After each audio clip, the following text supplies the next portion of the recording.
Apocalipsis, la última esperanza.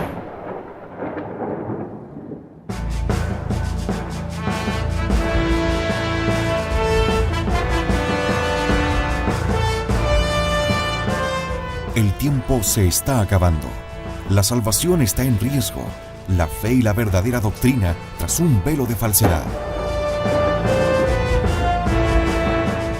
Los hombres desobedecen, apostatan y traicionan. ¿Todo está perdido? Los católicos sabemos que no. Tenemos la esperanza de la parucía. Sabemos que el Apocalipsis es nuestra esperanza en el reinado de Cristo nuestro Señor. Apocalipsis, la última esperanza.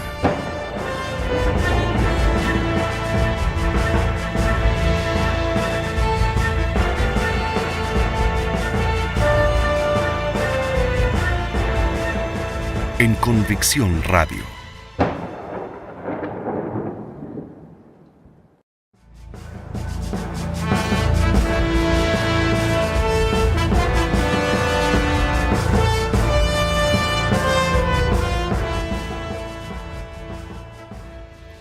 ¿Qué tal, mis amigos? Desde Convicción nos estamos atreviendo a llegar a ustedes con una buena nueva. Podríamos decir lo último de la buena nueva. Ustedes me van a entender. Hemos tratado de darles a ustedes nuestra última esperanza, nuestra única esperanza. ¿En qué consiste? El privilegio de comentar ante ustedes a insignes teólogos, a insignes maestros de nuestra iglesia, tales como el padre Osvaldo Lira, el padre Antonio Van Rixtel y el padre Leonardo Castellani. Y de vez en cuando citaremos al padre Julio Membiel. Entonces, lo que se diga aquí, mis amigos, es algo muy serio. Y como breve introducción me gustaría decirles que este libro que vamos a comentar, que es el último, de la Buena Nueva, el Apocalipsis o la Revelación, es justamente eso, revelación. ¿Qué nos quiere decir nuestro Señor con esto? Nos quiere decir, nos quiere dar a entender lo que nos tiene reservado para el final de los tiempos, para la parucía. ¿Qué es la parucía? Es la segunda venida de nuestro Señor, que como dice el cardenal Biló, con B larga, el cardenal Biló dice: todo está cifrado, este libro, sobre la parucía. Ese es el eje y motor. Si así no fuere, estaríamos hablando puro macaneo, como diría el padre Castellani. Esto es la esencia, esta es la médula del Nuevo Testamento, y dentro del Nuevo Testamento, en particular de este último libro que es el Apocalipsis de San Juan. Quisiera decirles que no tengan miedo. Hubo un momento hace muchos años en que a mí realmente me daba pavor. Me acercaba a la escritura y veía cualquier libro, pero me daba la impresión de que el Apocalipsis quemaba. Bueno, tal vez ustedes tengan esa sensación ahora.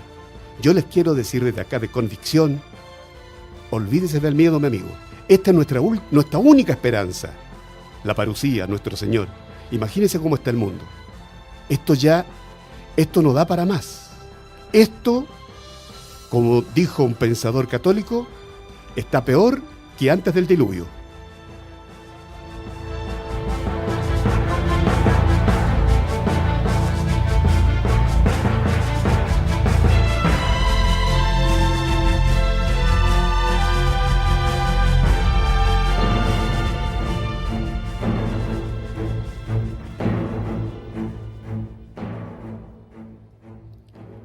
¿Creen ustedes, amigos de Convicción, que es posible que se pueda ofender de manera tan gratuita, tan blasfema, como se ha hecho en nuestro país a nuestro Señor Jesucristo? a Nuestra Señora. Hemos llegado a límites realmente satánicos. No hay otra palabra para decir, amigos. Bueno, ustedes me disculparán.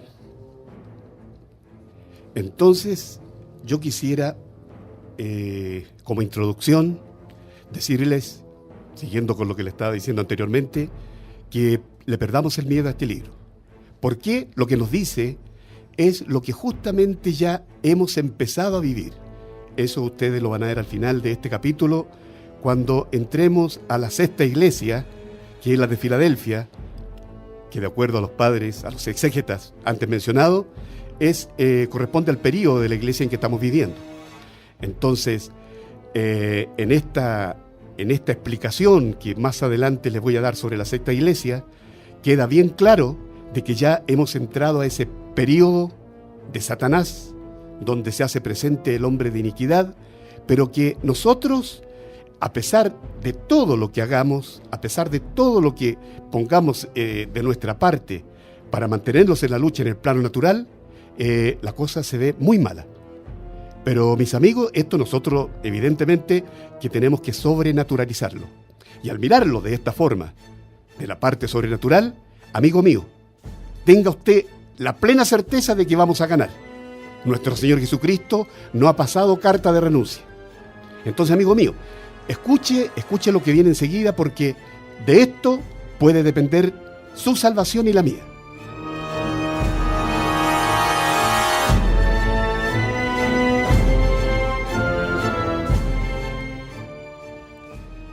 Quiero dejar constancia que en este estudio que haremos sobre el maravilloso libro de Revelaciones, este libro de esperanza, consideremos que lo haremos al margen de conflictos comunismo-capitalismo, Rusia-Yanquilandia o Rusia-Unión de República Socialista Soviética, este-oeste, etc. No, mis amigos, a estas alturas de la historia, esto ya lo daremos por superado. Partiremos entonces no del supuesto, sino del hecho real, sin temor de equivocarnos, que existe por sobre las confrontaciones recién mencionadas, un superpoder oculto que rige desde las tinieblas el destino de millones y millones de almas. Muchas de las cosas que aquí se digan parecerán tal vez a muchos superfluas, obvias. Bueno, pero justamente como son tan obvias, hubo un momento en que se olvidaron. No se dijeron, se olvidaron. Entonces ahora yo quisiera recordarlas. Partamos recordando, haciéndonos esta siguiente pregunta, que entre otras cosas es el principio y fundamento de San Ignacio. ¿Cómo y para qué Dios creó al hombre? Lo creó a su imagen y semejanza, y para que éste le conociera, le sirviera y le amara, con toda su alma, con todo su corazón, y le adorara, y de esta forma salvara su alma, y fuera eternamente feliz junto a su Creador. Pero, ¿qué ha hecho el enemigo de Dios y del género humano? Pues bien, ha hecho que el hombre odierno, este hombre del 2006, ensoberbeciéndose a sí mismo, se creara un Dios a su imagen y semejanza. ¿Y cuál es esta? La de un hombre que tiene solamente la apariencia de tal. Un hombre totalmente amoral, que rompió el vínculo con su Creador. Un neopagano, peor que el otro, ya que aquel no conoció a nuestro Señor Jesucristo. En cambio, este de ahora lo conoció y lo rechaza. Un hombre que rechaza la verdad y se abraza con el error. Nuestra Señora dijo en Fátima: si no se consagra Rusia al corazón inmaculado de María, esta, Rusia, esparcirá el error a todo el mundo. Ustedes ya han visto el resultado, mis amigos. ¿Cuál es? No se consagró Rusia y el error, además de propagarse por todo el mundo, penetró hasta la médula misma de nuestra Santa Iglesia Católica.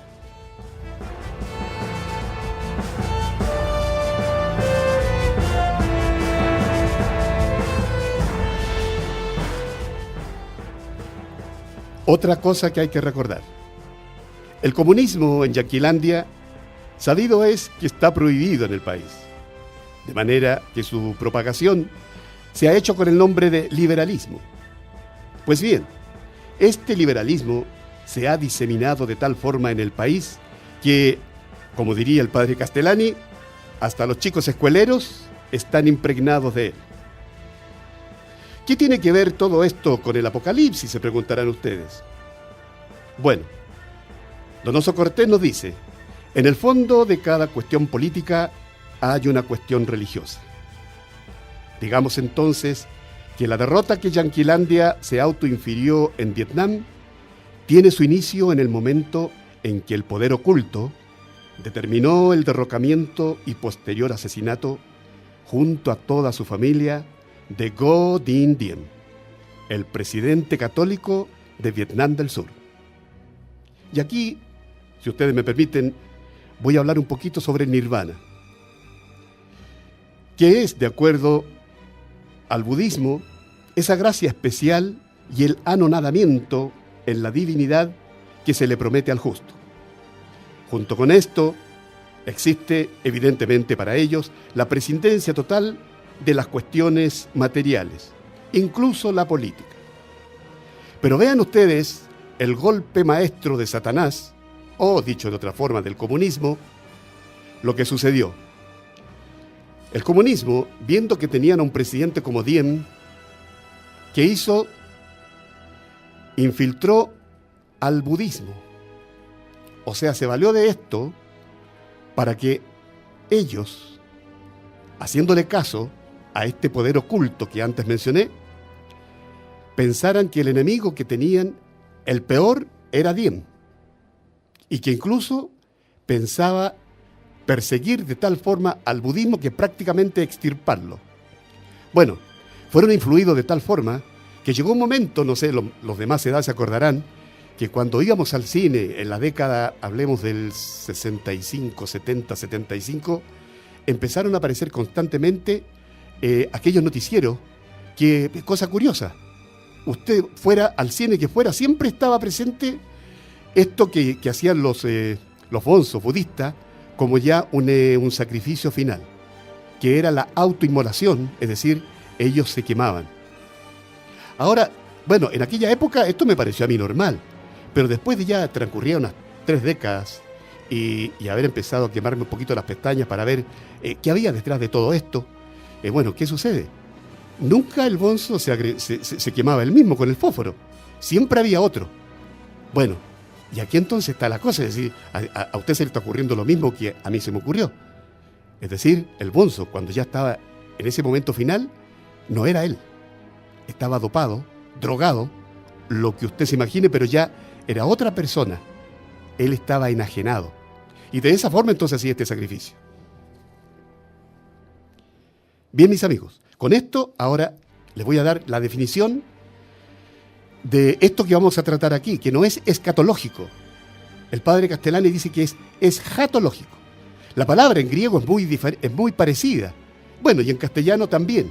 Entonces, la escatología viene de escatos y que se refiere hasta una indecencia, excrementos. Bueno, escatología, ¿qué significa?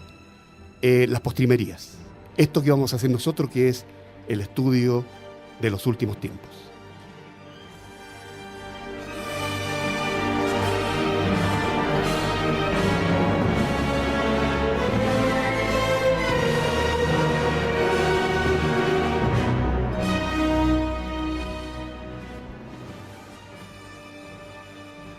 Quisiera decirle entonces cuál va a ser el esquema para esta tarea que emprendemos en convicción y ustedes se hagan más o menos me gustaría que más que con menos, el propósito de escucharnos, y como le decía anteriormente, permítanme que sea majadero, perderle el miedo a la revelación. Esto está dividido en dos partes. La primera, que es una parte histórico-escatológica, de las visiones del 1 al 10, y la segunda parte, que es lo contrario, escatológico-histórico. Primero, mensaje a las 7 iglesias. Esta representa simbólicamente las 7 épocas de la historia de la Iglesia Universal. Esta lectura es solamente probable, bien fundada, pero no unánime en los santos padres y doctores. Pese a esto, como se verá, hablando en lenguaje corriente, no teológico, hoy debe darse por cierta esta lectura, salvo que se diera un pronunciamiento contrario de la Iglesia, prácticamente impensable a esta altura. La segunda visión es la del libro y el cordero. El cordero y el libro sellado significa el dominio profetal de Cristo sobre los acontecimientos históricos y su triunfo y reino final. Sus 7 cuernos son los 7 ángeles más cercanos a Dios de la tradición judía. Los 4 vivientes animales son los 4 serafines. Los 24 ancianos son los 12 patriarcas y los 12 apóstoles, todo el Israel de Dios. Tercero, visión de los 7 sellos. El Cordero abre los sellos, revela el futuro. Los 4 primeros dan suelta a 4 caballos con sus jinetes. El caballo blanco es la monarquía cristiana, o sea, la iglesia de Tiatira. La alta mar, el clímax, el culmen del cristianismo, la cristiandad. El caballo rojo es ciertamente la guerra. Indica el período preparusíaco de los dolores de parto. Comenzó al ser retirada la monarquía cristiana.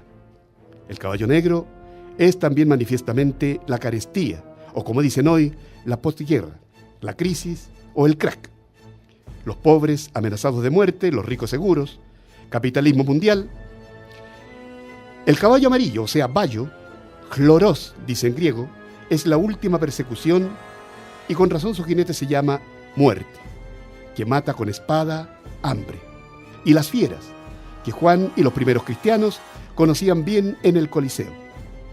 O sea, compendia los males anteriores y los amplía con uno nuevo. El quinto sello prolonga el cuarto, pues son los mártires que están por venir de la gran persecución. El sexto sello es la parusía comenzada. Juan abandona para interponer 2 visiones celestes de consuelo y cuando retoma el séptimo es para abrirlo en la nueva visión de las 7 tubas. Es el procedimiento común. Cuarto, signación de los elegidos. 144.000, número simbólico, corresponde a las palabras de Cristo. Tribulación grande que si se prolongara, caerían hasta los elegidos, si así fuera posible. Pero por amor de los elegidos, esos días se abreviarán. Los elegidos de todas las tribus de Israel son los perseverantes de los últimos días. Después, Juan muestra a la muchedumbre de los otros ya salvados, multitud magna, incontable de todas las gentes, es decir, judíos y gentiles, tribus y lenguas. Conversión de Israel en los últimos tiempos. Silencio en el cielo por media hora. Acontece al abrirse el último sello.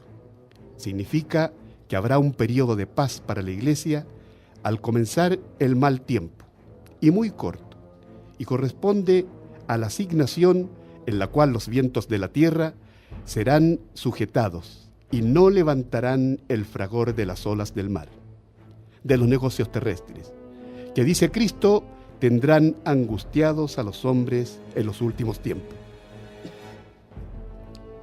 Ángel del turíbulo aéreo, ángel del turíbulo áureo, que vuelca sobre la tierra incienso y brasas, significa el final de la parusía.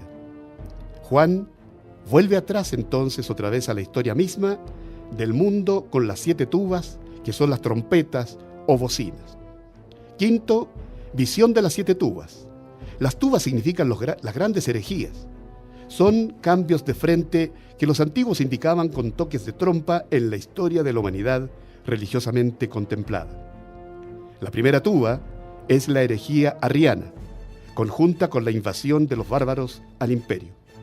La segunda tuba, como hacíamos mención en el programa anterior, es la herejía de Mahoma, que se extendió por África del Norte y dominó el Mediterráneo. La tercera tuba es el cisma de Focio y Miguel Cerulario. Focio fue patriarca de Constantinopla en los años 815 y 891. Y Cerulario, promotor del segundo cisma, entre las iglesias de Occidente y de Oriente. Esto fue en 1043, murió en 1059. La cuarta tuba, es la falsa reforma o protestantismo. A partir de la cuarta, no una tercera parte, sino todo el mundo es afectado y las tres restantes se convierten en tres alaridos, los tres ayes. La quinta tuba son los llamados filósofos del siglo XVIII. Y de ahora, 5 meses de año, de la Revolución Francesa a la Gran Guerra del 39, son justo 150 años del poderío de las langostas. La sexta tuba es la Guerra de los Continentes, repetida más adelante en la sexta redoma de la ira de Dios. La séptima tuba es, como de costumbre, la consumación. Es precedida de 2 visiones interpuestas, la del ángel voz de león con el librito abierto que proclama con juramento que el tiempo se acabó, y la visión del librito devorado, que en el Apocalipsis mismo es el Apocalipsis mismo y el espíritu de profecía. Aquí ustedes notarán que yo me salto el sexto punto. Esto al final va a quedar explicado. Séptima visión es la medición del templo. Significa la reducción de la iglesia fiel a un pequeño grupo perseverante y la vasta adulteración de la verdad religiosa en todos los restantes. Y en esto están unánimes todos los santos padres. Octava visión, que es la de los 2 testigos. Son o bien Enosh y Elías, redivivos para preparar a los fieles a la gran agonía, o bien 2 grandes jefes religiosos, cabezas de los cristianos y de los judíos fieles, constituidos en 2 cuerpos diversos. Son solo 2 exégesis alternativas, entre las cuales los padres anteriormente mencionados no quieren decidirse. Novena visión de la séptima tuba. Esta indudablemente indica la parusía, como en todos los septenarios. El templo de Dios abierto y el arca del testamento apareciendo en él puede significar Nuestra Señora la Virgen María, sus apariciones, sus prerrogativas definidas, su notoriedad en los últimos tiempos, Federis Arc. Aunque no lo da por seguro, acertó por completo el padre Castellani en esto, pues lo confirma plena y reiteradamente la Santísima Virgen en los mensajes que dio posteriormente al padre Goy. Décima visión, que corresponde a la visión de la mujer coronada y parturienta. Es el Israel de Dios, es decir, los judíos convertidos y los cristianos perseverantes, constituidos en 2 cuerpos en los últimos tiempos. Esta visión pide explicación larga, que daremos más adelante. Es la primera de las 3 visiones cúspide que coronan el libro. 11ª, la fiera del mar. Significa fiera y no simplemente bestia, como traen nuestras Biblias traducidas. Es simplemente el anticristo. También unánime interpretación de los padres. La cabeza herida de muerte y después curada es un reino antiguo extinguido y ahora restaurado por el emperador plebeyo. La fiera de la tierra es una religión falsa. Es la religión adulterada o herejía máxima, con su jefe y conductor, que quizás sea un obispo apóstata, que es también, podría ser, un mago. Los prodigios que va a hacer en propaganda del anticristo y los 2 templos que pone San Juan se pueden hacer hoy día con la super técnica moderna. El número del anticristo será una señal o símbolo de su nombre que llevarán sus secuaces y todo el mundo si quiere vivir, en brazaletes, vinchas, tal vez en la frente, en la mano derecha. No sabemos cuál todavía. Sobre este punto, a más de ampliarlo con las propias explicaciones que daremos más adelante, con información complementaria, porque la Virgen Santísima esto se lo explicó con visiones al Padre Gobi.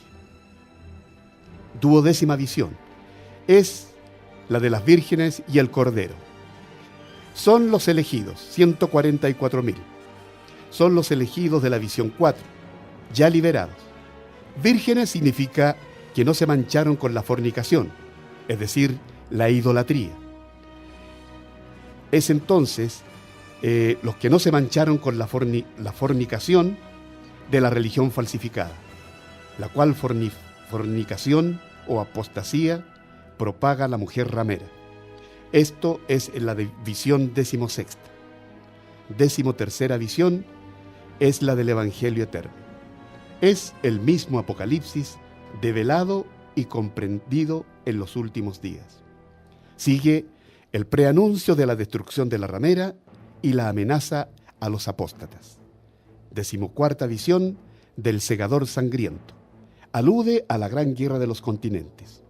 15ª es la de las 7 redomas o fialas. Significa bien manifiesto las calamidades de los últimos tiempos, castigo de Dios a la gran apostasía. La primera significa la sífilis vuelta endémica. La segunda fiala significa el ensangramiento de las relaciones internacionales. La tercera significa la corrupción y perversión de la cultura. La cuarta, los daños y amenazas de la técnica moderna. La quinta es la confusión e impotencia política de los gobernantes. La sexta significa la caída de la barrera que protegía a la Europa del Asia. Y las 3 ranas son las 3 herejías.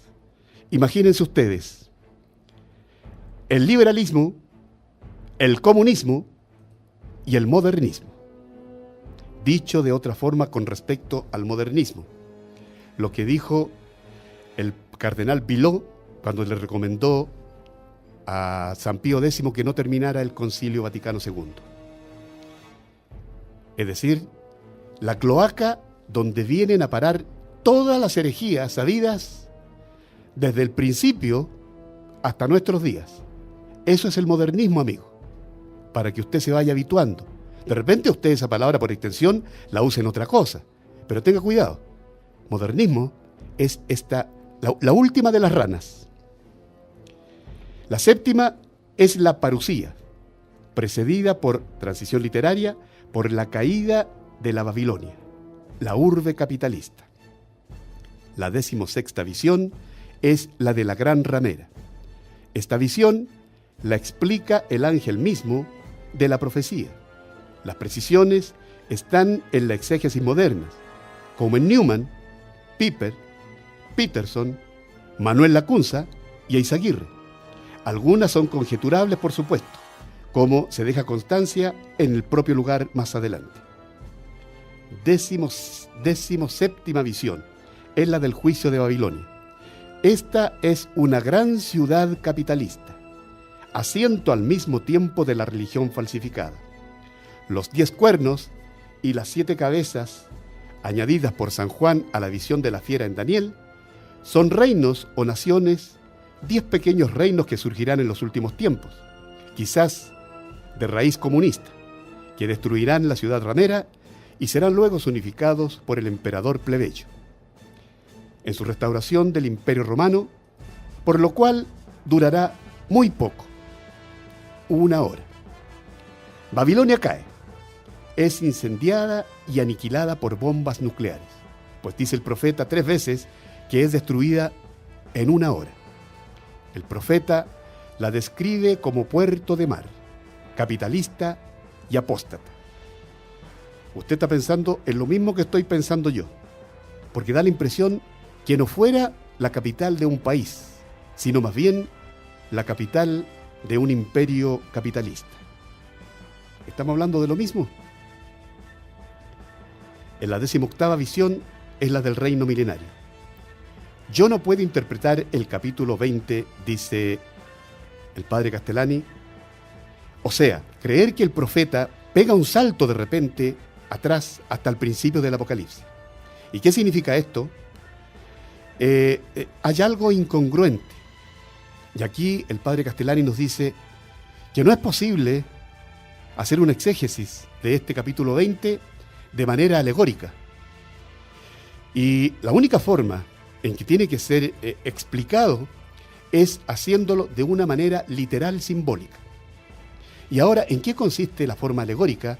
En la que generalmente aquellos exégetas, yo diría, siguiendo al padre Castellani, mal exégetas, que hacen esta develación, esta exégesis alegórica, es por algo grave. Es porque si no se mira esto desde una función milenarista, se llega a errores graves. Se los voy a explicar más adelante, mis amigos. Visión 19ª, que es la del juicio final. Está en el capítulo 20 y es indudablemente indiscutible. Esto lo vemos al final de esta sesión.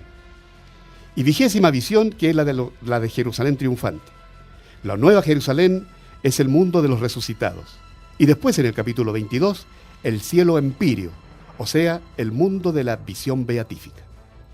El ángel de la profecía le ordena a Juan: no selles, deja abierto el libro porque el tiempo está cerca. Y entonces ahora, lo que antes habíamos pasado de largo, es la visión sexta. Le había dicho lo contrario: sella el libro. Quiere decir que el Apocalipsis habrá de quedar oscuro e indescifrable hasta que se allegue su cumplimiento. Si queremos ver si quedó así, podemos leer la historia de los comentarios del Apocalipsis, lo cual no quiere decir que estos comentarios, los buenos, digamos, hayan sido inútiles. El libro se cierra con este capítulo final, repitiendo 4 veces el anuncio de la venida de Cristo. Y de esas 4 veces, 3 son el estribillo del comienzo. Vengo pronto. Vengo pronto.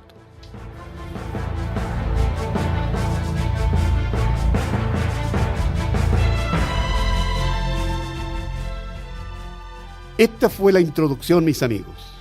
Entonces ahora, Dios mediante, empezaremos por el primer punto, que son las 7 iglesias.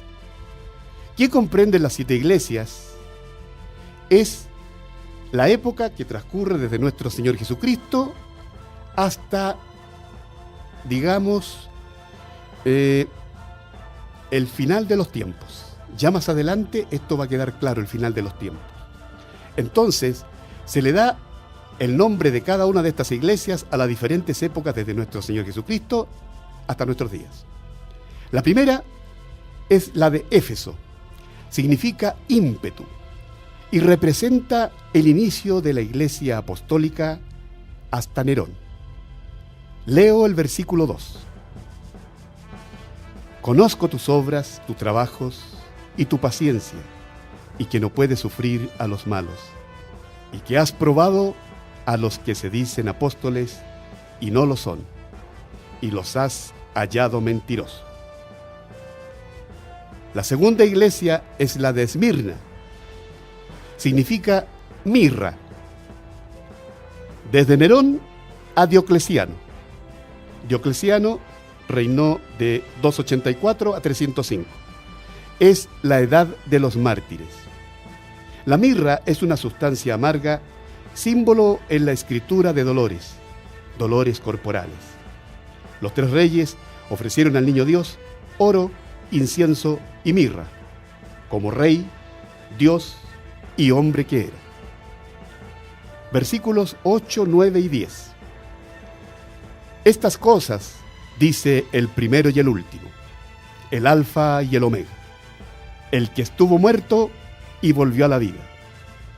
Conozco tu tribulación y tu pobreza, pero tú eres rico, y la maledicencia de parte de los que se llaman judíos y no son más, que la sinagoga de Satanás. Tercera iglesia significa libros o pergamino. La iglesia de los doctores y las herejías. Esta dura hasta Carlomagno, es decir, 742-814, que fue el lapso donde reinó Carlomagno. Era el baluarte del paganismo, una de sus fortalezas, el trono de Satanás, habiendo sido la primera donde se levantó un templo al divino Augusto. Esta es la primera bestia. Primer santuario de la adoración sacrílega del hombre por el hombre, que será la herejía del anticristo. Versículos 13 al 16. Yo sé dónde moras, allí donde está el trono de Satanás. Y con todo, retienes mi nombre y no has negado mi fe, ni aun en los días en que Antipas, mi testigo fiel, fue muerto entre vosotros, donde habita Satanás. Pero tengo contra ti algunas pocas cosas, por cuanto tienes allí a quienes han abrazado la doctrina de Balaam, el que enseñaba a Balac a dar escándalo a los hijos de Israel, para que comiesen de los sacrificios de los ídolos y cometiesen fornicación. Así también tienes a quienes, de manera semejante, retienen la doctrina de los nicolaitas.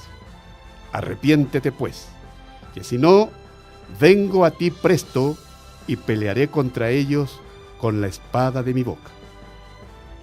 En el anticristo habrá dos cosas: un sacrilegio y una herejía. Dicho de otro modo, paganismo y fariseísmo. Se hará adorar como Dios, es decir, el máximo sacrilegio, la primera bestia. Y como instrumento para esto, se servirá de la apostasía de los hombres de iglesia, principalmente la jerarquía, la religión falsificada, la segunda bestia. Cuarta iglesia, Tiatira, es la iglesia del dominio, desde Carlomagno hasta Carlos V. Significa flaqueza vuelta a fuerza. Leo en el capítulo 2, el versículo 19.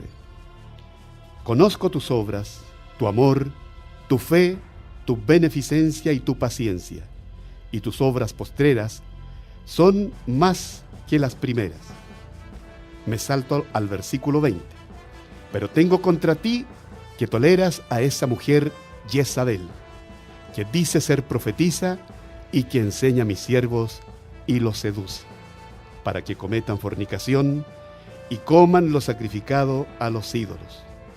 Versículo 24. Que los que no aprenden con esto, con los castigos que yo mandaré, y no conozcan lo que se puede llamar honduras de Satanás, no les mandaré otro peso, es decir, otra carga. Los castigos con que amenaza Cristo a esa Jezabel son mandarla enferma y una tribulación máxima para sus amadores y matar a sus hijos. Gran alabanza de esta iglesia que evangeliza Europa. Desde Carlomagno, la iglesia se engrandece y sus obras se magnifican. Los santos, los doctores, los misioneros, los reyes cristianos y la caballería fundan la cristiandad europea, detienen al Islam, crean las modernas naciones católicas, fijan la doctrina y el culto, y al fin difunden la fe en el Nuevo Mundo y la hacen arribar al Asia y al África. Tiempo de la Suma Teológica y de la Divina Comedia. Surgen las grandes universidades y la cristiandad se confunde con la civilización, es decir, da la impresión que fueran sinónimos. Pero la iglesia medieval tiene su veneno, y él es principalmente el césaropapismo de los reyes, que se hacían pontífices o profetas, y el poder feudal de los eclesiásticos, que originó muchas veces lascivias, mundanismo, prepotencias, perjurios y simonías. Esta es tu mujer Jezabel. El poder político endiosado, esa fue la llaga que realmente deshizo la cristiandad, preparando primero y después nutriendo la gran rebelión religiosa del protestantismo, precedida de muchas otras rebeliones parciales. Rebeliones parciales preparatorias como la virulentísima de los albigenses. Y eso quiere decir esa palabra oscura, que los que no aprendan con esto los castigos que yo mandaré y no conozcan lo que se puede llamar honduras de Satanás. Es decir, las naciones que no se reformen se hundirán en la herejía definitivamente con el mismo peso de la corrupción interior de sus iglesias, porque les di tiempo a hacer penitencia y no quieren arrepentirse de su fornicación. Tiempo no les faltó. Este periodo es el más largo de todos, casi 1000 años. Los castigos con que amenaza Cristo a esa Jezabel son mandarla enferma y una tribulación máxima para sus amadores y matar a sus hijos. En la Baja Edad Media se empezó a dar muerte a los herejes. Nace la Inquisición, empezando por la terrible matanza de albigenses en la batalla de Miré.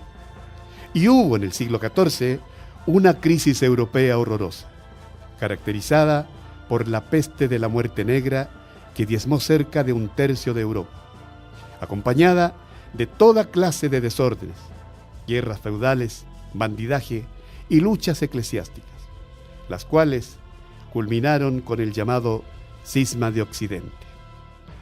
Tan grande fue esta tribulación que se creyó en aquel entonces en la inminencia del fin del mundo. Leo los versículos 25, 26 y 27. Sin embargo, lo que tenéis, guardarlo hasta que yo vuelva. Y al que venciere y guardara mis obras hasta el fin, le daré potestad sobre las naciones y los regirán con vara de hierro y los quebrarán como vaso de barro. Si es así esa palabra, guardad lo que tenéis hasta que yo venga, significa que la parusía fue postergada, pero no por mucho tiempo, y que la consigna de la Iglesia desde aquel momento es conservar, no crear nada nuevo, nada de novedades. Y de hecho, la Iglesia desde entonces así procede. Y pasamos a la iglesia de Sardes, la quinta. Es la edad llamada el Renacimiento, desde Carlos V hasta la Revolución Francesa. Leo en el capítulo 3, los versículos del 1 al 5. Conozco tus obras. Se te tiene por viviente, pero estás muerto. Ponte alerta y consolida lo restante, que está a punto de morir. Porque no he hallado tus obras cumplidas delante de mi Dios. Recuerda pues, tal como recibiste y oíste, y guárdalo, y arrepiéntete. Si no velas, vendré como ladrón, y no sabrás a qué hora llegaré sobre ti. Con todo, tienes en Sardes algunos pocos nombres que no han manchado sus vestidos, y han de andar conmigo vestidos de blanco, porque son dignos. El vencedor será vestido así de vestidura blanca, y no borraré su nombre del libro de la vida, y confesaré su nombre delante de mi Padre y delante de sus ángeles. Nació bajo un signo de enfermedad de muerte. El mundo creyó salir de una muerte, y era una fiebre su fastuoso renacimiento. Tenía una herida mortal. Le fue dada la consigna de confirmar, robustecer las cosas que de todas maneras eran mortales. La obra de los jesuitas fue tratar de conservar todo lo que podía ser conservado, robustecer lo enfermo, navegar dando bordadas. Ninguna definición nueva en el Concilio de Trento. La sistematización de la antigua doctrina, La Iglesia se centraliza fuertemente como un ejército a la defensiva que se repliega sobre sí. Surge la institución de los nuncios y se suprime la de los patriarcas. La Iglesia, que hasta entonces era federal, se vuelve unitaria. La ofensiva, la conquista del mundo para Cristo por una juventud pura y ardiente. La contrarreforma, con la compañía de Jesús e Ignacio a la cabeza, y toda esa grandiosa pléyade de santos, terminó con la Revolución Francesa. La Revolución Francesa, o liberal, fue un acontecimiento capital, una tuba. Esto ya se explicará posteriormente, que cambió la faz de la historia. No se engañan en esto sus admiradores. No la ponen en los manuales de historia como una nueva era, la égira de los nuevos tiempos, la historia contemporánea que llaman. Con la Revolución acabó formalmente en el mundo el Imperio Romano, que la tradición patrística pone como el misterioso catejón